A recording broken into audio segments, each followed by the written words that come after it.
choose करके ठीक करछ ना भूल करछ ठीक करछि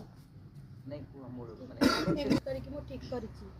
कारण मु जानि नथली इंस्टेंशन कंट्रोलर अछि बोली प्रथमे मोर जन सांग से मते एठी आइला मो लाइफ एठी परिवर्तन हो मो प्रथम रु कहि होला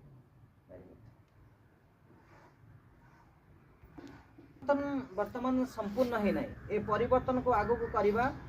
2025 रा हमर 18 तारिख तुमर आसुची एग्जामिनेशन तुम की परिवर्तन करी देखेबा चाहछ एग्जाम रे आगुर मु पाठ पढ़ु नथली कहया बोले पढ़ी माने क्लास में जीवी किंतु मु जान नथली मो एते रिजल्ट खराब हेतिला प्रथम में बहुत कांथली एबे मु बाबूची 80% एबव रहयो मोर वेरी गुड 80%